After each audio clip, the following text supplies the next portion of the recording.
1000 কোটি টকা কেন্দ্ৰীয় চৰকাৰৰ 1000 কোটিতকৈ বেছি টকা কেন্দ্ৰীয় চৰকাৰৰ আবণ্টিত পঞ্চায়তত খৰচ কৰিবলগীয়া ধনৰাশি এবছৰ ধৰি অব্যৱহৃত হৈ আছে। কাৰণ পঞ্চায়তৰ এক্ট অনুসৰি সেই বৃহৎ পুঁজি নিৰ্বাচিত প্ৰতিনিধিসকলেহে খৰচ কৰিব পাৰিব। এতিয়া অসম চৰকাৰৰ উদূৰদৰ্শিতা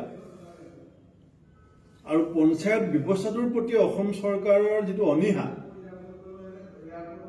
সেইটো কাৰণে এতিয়া প্ৰায় 1000 কোটি টকাতকৈ বেছি পইচা গ্ৰামাঞ্চলৰ উন্নয়নৰ কাৰণে কেন্দ্ৰই যিটো আমাক আবণ্টন দিছিলে, সেই পইচা এতিয়া চৰকাৰে ঘূৰাই পঠাবলৈ বাধ্য হ'ব।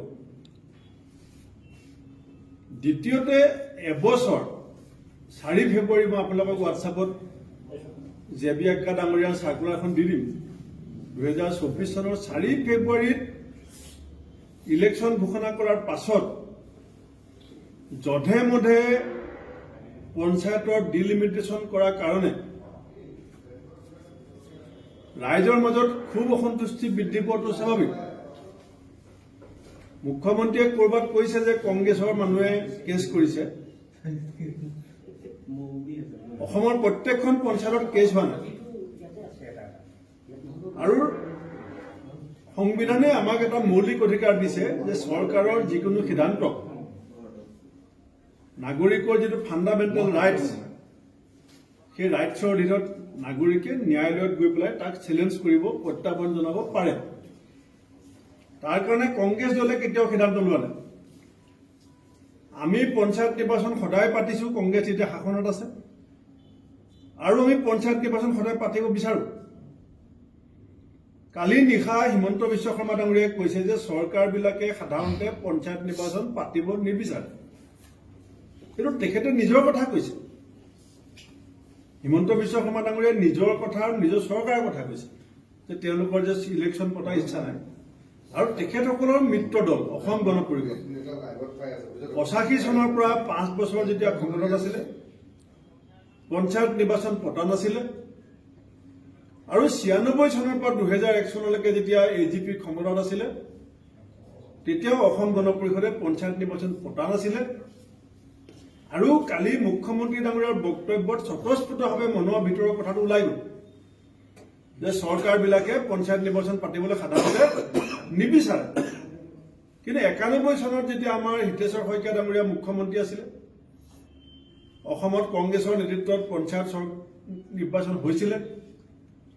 2001 চনৰ পৰা যেতিয়া তৰুণ গগৈ ডাঙৰীয়া অসমত কংগ্ৰেছৰ মুখ্যমন্ত্ৰী আছিলে, আমি পঞ্চায়ত নিৰ্বাচন অসমত অনুষ্ঠিত কৰিছো। গতিকে কোনে এই যে কয় গোসাঁই ঘৰত কোন, মই কল খোৱা নাই, কালি হিমন্ত বিশ্ব শৰ্মা ডাঙৰীয়াৰ বক্তব্যত সেই কথাটো স্পষ্টকৈ ওলাই পৰিছে। ন্যায়ালয়ত যিসকল ব্যক্তি দ্বাৰস্থ হৈছে, তেওঁলোকে তেওঁলোকৰ অঞ্চলবিলাকত হোৱা আঁসুৱাবিলাক আঙুলিয়াই দিছে। কিন্তু চৰকাৰখনে যিটো পঞ্চায়ত নিৰ্বাচন সাংবিধানিকভাৱে আইনগতভাৱে ছমাহত অনুষ্ঠিত হ'ব লাগে,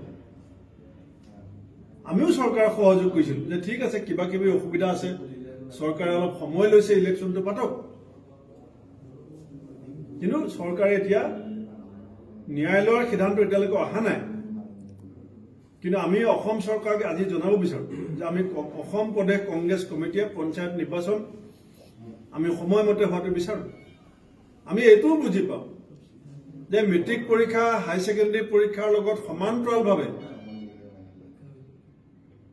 পঞ্চায়ত নিৰ্বাচন অনুষ্ঠিত কৰাটো সম্ভৱ নহয়। কাৰণ স্কুল বিল্ডিঙৰ কথা আছে, ইলেকশ্যন ডিউটি কৰিবৰ কাৰণে শিক্ষকৰ কথা আছে। কিন্তু ন্যায়ালয়ত যে চৰকাৰী অধিবক্তাসকলে যে শক্তিশালী যিটো তৰ্ক, শক্তিশালী যিটো নিজৰ ফালৰ পৰা ক'বলগীয়া বক্তব্য যে আগবঢ়াব পৰা নাই,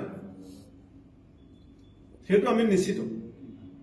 কাৰণ বিচাৰপতিক আমি কনভিন্স কৰিব পাৰিব লাগিব যে 1000 কোটি টকা অব্যৱহৃত হৈ পৰি আছে, অসমৰ পৰা যদি টকাখিনি ঘূৰি যায় তেতিয়া আমাৰ ৰাজ্যখনৰ গ্ৰামাঞ্চলবিলাকত কিমান ক্ষতি হ'ব। দ্বিতীয়তে, পাব্লিক ৰিপ্ৰেজেণ্টেটিভ এক্ট পঞ্চায়ত আইনখন ছমাহতকৈ নিয়মমতে অধিক কাল পিছুৱাই ৰাখিব নোৱাৰে, কিন্তু ডিলিমিটেশ্যন